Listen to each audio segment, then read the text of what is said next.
तो नमस्कार दोस्तों, आपका स्वागत है हमारी एक और वीडियो में। आज हम बात करने वाले BPSC Bihar public service commission ने जो नई वैकेंसी निकाली है उसके बारे में। इसने बहुत ही अच्छे अच्छे पदों पर एक और नई भर्ती निकाल दी है और आज हम इसी भर्ती के बारे में बात करने वाले हैं। सबसे पहले मैं आपको हमारे कंप्यूटर स्क्रीन की तरफ लेकर चलता हूँ, तो चलो शुरू करते हैं। तो बात करते हैं, बीपीएससी ने 72वीं संयुक्त भर्ती एज 2026 की वो निकाल दी है। इसमें कुल 1421 पद आपको देखने के लिए मिल जाएंगे। 1421 पदों पर ये भर्ती रहने वाली है। इसकी जो संस्था रहने वाली है वो Bihar public service commission BPSC रहने वाली है। इसमें कुल 1421 पोस्ट आपको देखने को मिल जाएगी और इसका जो प्रीलिम्स का नोटिफिकेशन है वो रिलीज हो चुका है। इसके जो फॉर्म है वो 7 मई 2026 से चालू हो चुके हैं और इसकी जो लास्ट डेट रहने वाली है वो 31 मई 2026 रहने वाली है। तो लास्ट डेट में कुछ दिन बचे, उसके पहले आपको फॉर्म को फिलअप कर देना है।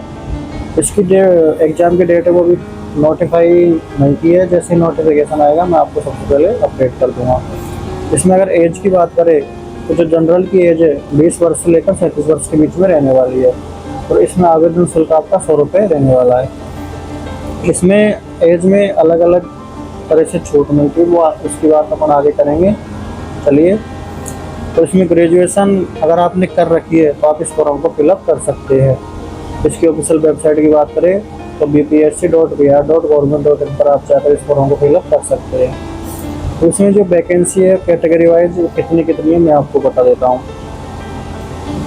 इसमें दो तरह की वैकेंसी है वो दी गई है, श्री 1 और श्री 2। श्री 1 में जनरल वैकेंसी है और श्री 2 में स्पेशल वैकेंसी है। जिसमें जनरल की सबसे ज़्यादा वैकेंसी 466 वैकेंसी है, ईबीसी की इसमें 105 वैकेंसी है, बीसी की 162 वैकेंसी है, बीसीएल की 9 वैकेंसी है और एससी की 180 वैकेंसी है। इसमें एसटी की वैकेंसी इसमें 124 है और ईडब्ल्यूएस की वैकेंसी इसमें 31 है।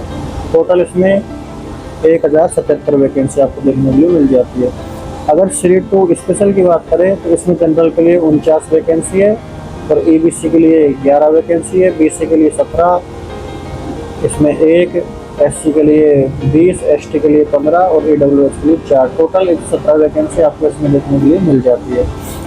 टोटल जनरल की वैकेंसी 515 देखने के लिए मिल जाती है, ईबीसी की वैकेंसी 116 देखने के लिए मिल जाती है। बीसी की वैकेंसी की बात करें तो 179 वैकेंसी इसमें बीसी की है, बीसीएल की इसमें 10 वैकेंसी देखने को मिल जाती है, एससी की इसमें 200 वैकेंसी, एसटी की 139 वैकेंसी और ईडब्ल्यूएस की इसमें 35 वैकेंसी देखने को मिल जाती है। टोटल वैकेंसी इसमें 1194 आपको देखने के लिए मिल जाती है। आगे बात करते हैं, इसमें महिला का जो रिजर्वेशन है उसकी बात करें तो इसमें 35% हॉरिजॉन्टल जो महिला है वो रिजर्वेशन दिया गया है। सभी वर्गों की महिलाओं के लिए ये अनिवार्य रूप से लागू होगा जो बिहार में रहने वाली है। अगर आप बिहार के मूल निवासी नहीं हो तो आप इस फॉर्म को जनरल से फिलअप करना पड़ेगा आपको। इस फॉर्म पीडब्ल्यूडी कोटा में भी ये कुल 22 पदों के लिए यहाँ पर वैकेंसी निकाली गई है। चलो आगे बात करते हैं। अब इसमें बात करते हैं एलिजिबिलिटी और क्वालिफिकेशन के बारे में। जो इस वैकेंसी में आपको क्या क्वालिफिकेशन चाहिए, आप एलिजिबल हो या नहीं है वैकेंसी के लिए, चलो इसके बारे में बात करते हैं। तो उसमें जो क्वालिफिकेशन चाहिए, तो इस 72वीं वैकेंसी को फिलअप करने के लिए आपने अगर किसी भी मान्यता प्राप्त विश्वविद्यालय से ग्रेजुएशन कर रखी है तो आप इस परीक्षा को दे सकते हो। आप इसमें फॉर्म फिलअप करने के लिए योग्य हो। इसमें जो अलग अलग वैकेंसी है, ये चाइल्ड डेवलपमेंट प्रोजेक्ट ऑफिसर की अगर हम बात करें, चाइल्ड डेवलपमेंट प्रोजेक्ट ऑफिसर, इसमें ग्रेजुएशन प्लस होम साइंस या psychology, labour and social welfare में आपके पास जो डिग्री है वो होनी चाहिए। अगर हम फाइनेंस एडमिन ऑफिसर की बात करें तो इसमें ग्रेजुएशन प्लस कॉमर्स में, इकोनॉमिक्स या मैथमेटिक्स में आपके पास जो है होना चाहिए। और जो ये वैकेंसी है इसमें भी आपको graduation plus psychology plus law, इस प्रकार की डिग्री है जो इसमें होनी चाहिए। अगर हम बात करते हैं आगे डिटेल में, आयु कितनी चाहिए इसमें, तो इसमें जो आपकी एज कैलकुलेट होने वाली है वो 1 अगस्त 2026 से इसमें आपकी एज कैलकुलेट होने वाली है। अगर इसमें जो जनरल मेल है उसकी एज की हम बात करें, 1 मिनट में इस पेन का कलर चेंज कर लेता हूँ। अगर हम जनरल मेल की बात करें तो इसमें 20 वर्ष से लेकर 37 वर्ष तक के जो मेल है वो आवेदन कर सकते हैं। और इसमें अगर जनरल फीमेल की बात करें, बीसी और ईबीसी के बारे में, तो 20 वर्ष से लेकर 40 वर्ष तक की जो महिलाएं हैं वो इसमें आवेदन कर सकती है। इसमें इनको 3 साल की छूट है वो दी गई है। अगर हम SC/ST मेल और फीमेल की बात करें तो 20 वर्ष से लेकर 42 वर्ष तक के जो कैंडिडेट्स हैं वो इसमें आवेदन कर सकते हैं। इनको इसमें 5 साल की छूट है वो अतिरिक्त दी गई है। अगर PWD कैटेगरी के जो व्यक्ति हैं उनकी बात करें तो इसमें 10 साल की एक्स्ट्रा छूट उनको दी गई है। ये PWD कैटेगरी के जो सभी मेल फीमेल कोई भी हो उनको 10 साल की एक्स्ट्रा छूट इसमें दी गई है। एक सर्विसमैन की बात करें तो मैक्सिमम 57 वर्ष के, अगर आप 57 वर्ष से अगर नीचे आप हो तो आप इस फॉर्म को फिलअप कर सकते हो। 3 वर्ष प्लस सर्विस की इसमें छूट दी गई है। तो अगर आप गवर्नमेंट में कोई एम्प्लॉय हो तो आपके लिए 5 वर्ष की अतिरिक्त छूट इसमें मिल जाएगी। इसमें आप 5 बार ही इस एग्ज़ाम को दे सकते हो। अगर आपने 5 बार पहले एग्ज़ाम दे लिया तो आप इस फॉर्म को फिलअप नहीं कर सकते। अगर आपने 5 बार में से आप फॉर्म को फिलअप कर रहे हो तो आप इस एग्ज़ाम को दे सकते हो। जो इम्पोर्टेंट वार्निंग्स है उसके बारे में अगर बात करें तो बिहार के बाहर का अगर कोई निवासी है तो उनको जो रिजर्वेशन है वो नहीं मिलेगा। वो जनरल कैटेगरी से ही इस फॉर्म पर अप्लाई कर सकते हैं। अगर आप बिहार के बाहर से हो, राजस्थान, हरियाणा, पंजाब, दिल्ली, तो कहीं से भी अगर हो तो आपको जो ये फॉर्म भर सकते हो, लेकिन आपको रिजर्वेशन नहीं मिलेगा। आप जनरल कैटेगरी से अप्लाई कर सकते हो। मल्टीपल OTR रजिस्ट्रेशन नहीं करना है। अगर एक OTR ही काफ़ी है सभी एग्ज़ाम्स के लिए।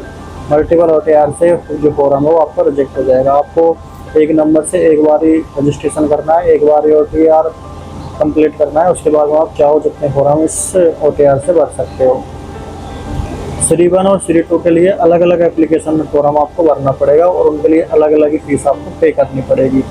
100 रुपये श्री 1 के लिए, 100 रुपये श्री 1 के लिए और 100 रुपये श्री 2 के लिए। टोटल आपको 200 रुपये की फीस इसमें पे करनी पड़ेगी अगर आप दोनों फॉर्म को आप फिलअप करना चाहते हो तो। चलो आगे बात करते हैं। इस फॉर्म में जो कॉमन मिस्टेक है वो आपको नहीं करनी है। उनके बारे में अगर मैं आपको बताऊं, कॉमन मिस्टेक्स जो आपको इस फॉर्म को भरते समय बिल्कुल भी नहीं करनी है, नहीं तो आपका फॉर्म है जो रिजेक्ट हो जाएगा। बात करें कैटेगरी कोड, अगर आप जिस कैटेगरी से हो उसी कैटेगरी से आपको फॉर्म फिलअप करना है।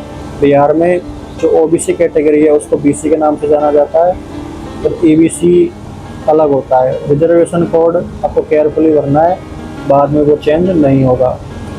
OTR में नाम आधार से अलग बिल्कुल भी नहीं भरना। जो नाम आपका आधार कार्ड में है वही नाम आपको OTR में फिलअप करना है। स्पेलिंग क्लियरली चेक करनी है। OTR अगर एक बार आपने सबमिट कर दिया तो उसके बाद आप नाम चेंज नहीं कर सकते।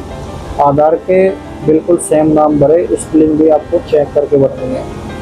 सिग्नेचर का साइज गलत बिल्कुल नहीं भरना है। सिग्नेचर मैक्स 15 KB तक का ही सपोर्ट करता है और 220x100 पिक्सल में आपका सिग्नेचर होना चाहिए। JPG या JPEG फॉर्मेट में आपका सिग्नेचर चलेगा।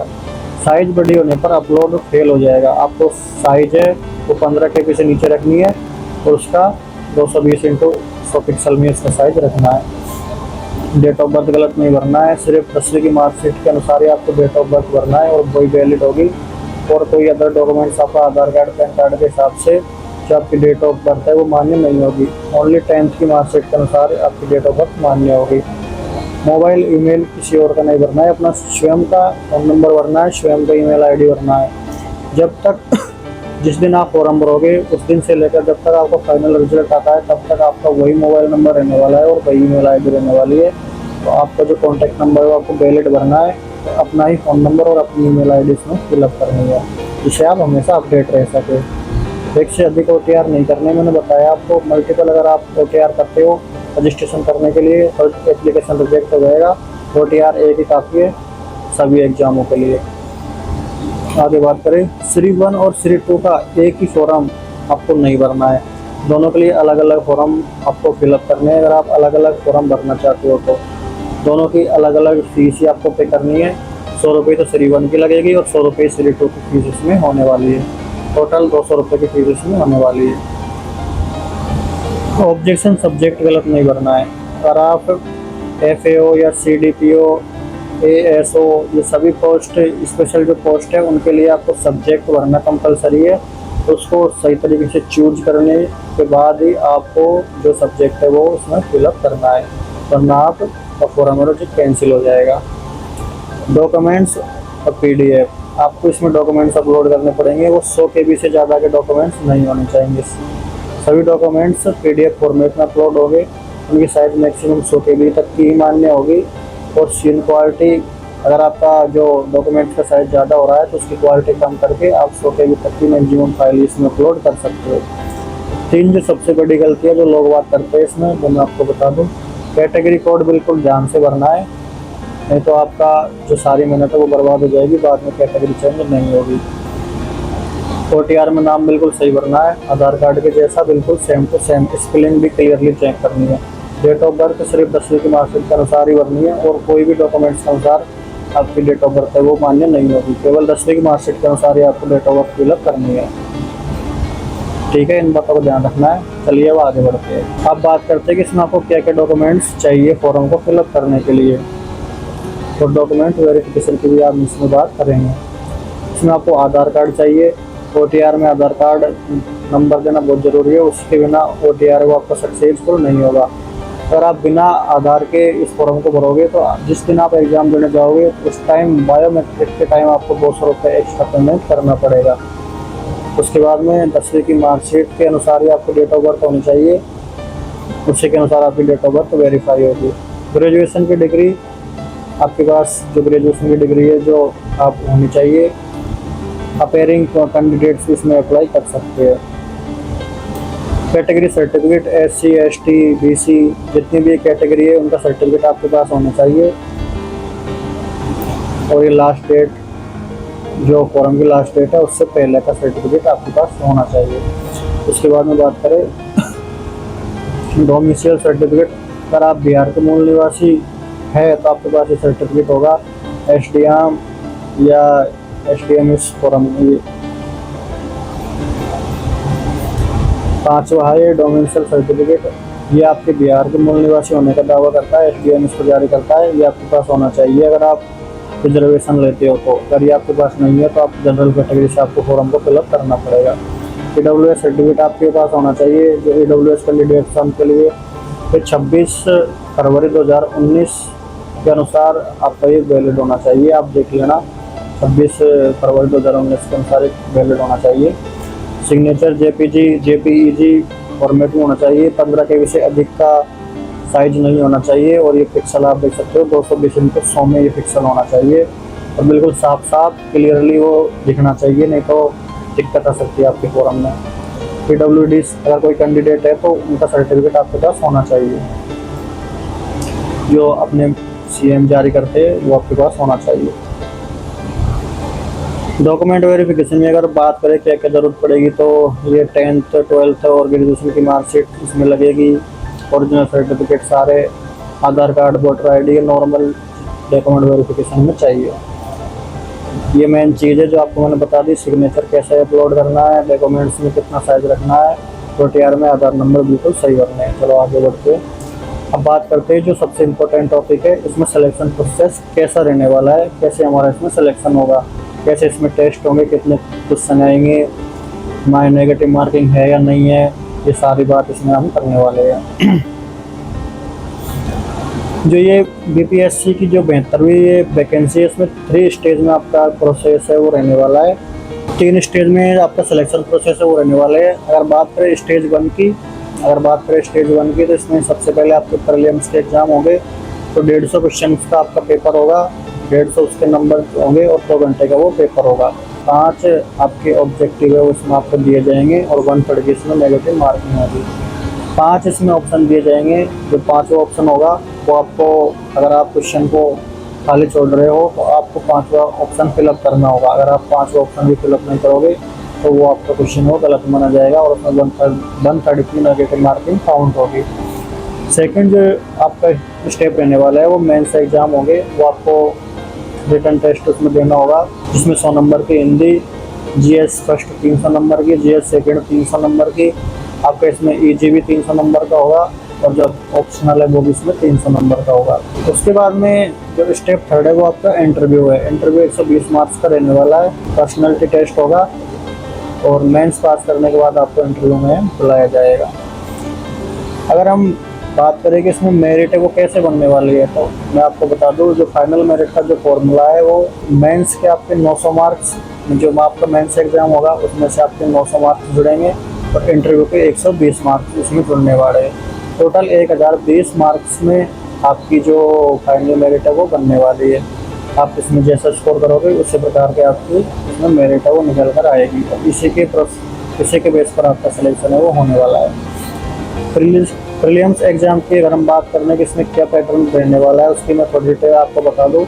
इसमें 150 क्वेश्चन आएंगे, तो टोटल मार्क्स भी इसमें 150 रहने वाले हैं। 2 घंटे का ये पेपर होगा। 1/3 इसमें नेगेटिव मार्किंग होगी। इसमें एक ही पेपर होता है प्रीलिम्स में, नेगेटिव मार्किंग। हर गलत क्वेश्चन पर आपकी 1/3 की नेगेटिव मार्किंग होगी, और अगर आप कोई क्वेश्चन का आंसर नहीं देते हैं तो उस पर भी आपकी 1/3 की नेगेटिव मार्किंग होती है। आपको अगर क्वेश्चन को आंसर नहीं देना है तो उसमें आपको जो 5वां ऑप्शन है वो फिलअप करना होगा। इसमें लैंग्वेज हिंदी और इंग्लिश दोनों मिल जाएगी आपको पेपर में, जो जिसमें आप कंफर्टेबल हो उससे आप पेपर को जो है दे सकते हो। अगर हम बात करें कि इसमें जो प्रीलिम्स की एग्जाम है उसमें कितनी कट ऑफ आप करते हो तो आप क्वालिफाई हो जाओगे। जनरल इसमें 40% और SC ST इसमें 32%, EWS इसमें 40% से कम, BC और EBC इसमें 35-36% के आसपास में क्वालिफाई हो जाते हैं।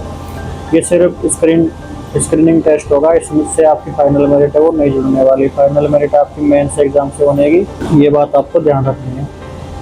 अब जो मेन इंपॉर्टेंट और सबका पसंदीदा टॉपिक है कि इसमें सैलरी कैसे रहने वाली है, उसके बारे में हम बात कर लेते हैं। इसमें सैलरी आपको किस तरीके से मिलेगी। BPSC जो 72वीं वैकेंसी है उसमें आपको 7th पे कमीशन के अनुसार सैलरी है वो मिलने वाली है।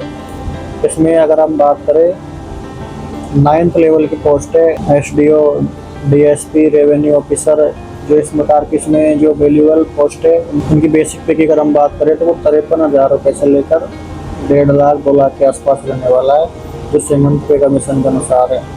अगर इसमें हम DA की बात करें तो 50% बेसिक सैलरी का मिलता है, जो हर 6 महीने में रिवाइज होता रहता है। HRA TA इसमें सारी चीज़ें वो आपको देखने के लिए मिल जाती है। HRA इसमें XYZ सिटी के अनुसार मिलता है, वो आपको पता होगा, और सिटी ग्रेड के अनुसार इसमें TA मिलता है। अगर हम बात करें ग्रोस सैलरी की तो वो आपकी 75,000 से लेकर 1 लाख के लगभग आपकी इसमें ग्रोस सैलरी रहने वाली है। लेवल 7 की जो पोस्ट है, ब्लॉक लेवल ऑफिसर, BPRO, इनकी जो सैलरी की अगर हम बात करें तो 44,000 रुपये से लेकर 1,42,000 रुपये तक इनकी सैलरी रहने वाली है। ज्वाइनिंग के टाइम अगर हम ग्रोस सैलरी की बात करें तो 60,000 रुपये से लेकर 80,000 रुपये तक पर मंथ इनको ग्रोस सैलरी मिलने वाली है। अगर हम लेवल 6 की पोस्ट की बात करें तो उसमें बेसिक पे आपको 35,000 रुपये से लेकर 1,12,000 तक के लिए देखने को मिल जाएगा। आपकी ग्रोस सैलरी की अगर हम बात करें तो 50,000 से लेकर 65,000 पर मंथ आपकी इसमें ग्रोस सैलरी वो है रहने वाली है। एक्स्ट्रा बेनिफिट्स सभी पोस्ट पर लागू है।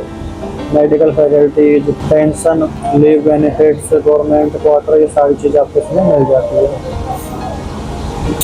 अगर हम लास्ट ईयर की कट ऑफ के बारे में बात करें तो उसके बारे में आपको थोड़ा सा बता दूं कि इसमें लास्ट ईयर कट ऑफ क्या रहने वाली है, उससे आपको थोड़ा सा अंदाज़ा लग जाएगा कि हमको तैयारी वो किस लेवल पर करनी है।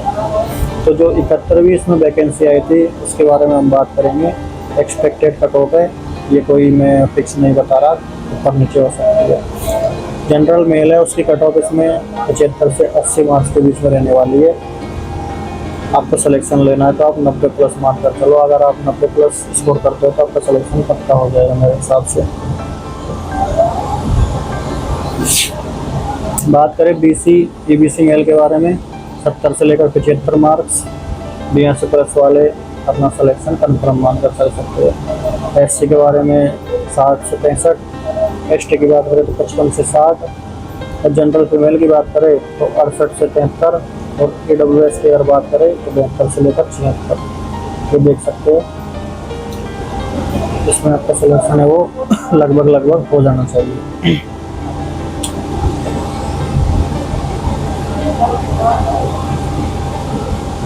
तो इसमें कंपटीशन है वो बढ़ने वाला है। 1421 पोस्ट है और 5 से 6 लाख कैंडिडेट इसमें अप्लाई करने वाले हैं। तो कट ऑफ है जो 71वीं वैकेंसी है उससे ऊपर रहेगा, कन्फर्म ये बात तो है ही। प्रीलिम्स जो आपकी एग्ज़ाम होगी वो सिर्फ स्क्रीनिंग के लिए होगी। टोटल वैकेंसी का जो 10 गुना कैंडिडेट्स है वो मेंस के लिए बुलाए जाते हैं।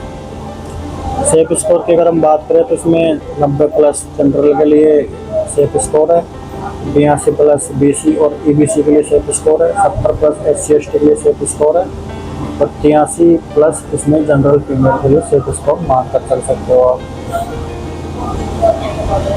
तो इसमें थोड़ी सी डिटेल और है, मैं बता दूँ आपको। अगर आप बिहार के निवासी नहीं हैं तो आपको जनरल कैटेगरी में अप्लाई करना है, आपको रिजर्वेशन नहीं मिलेगा।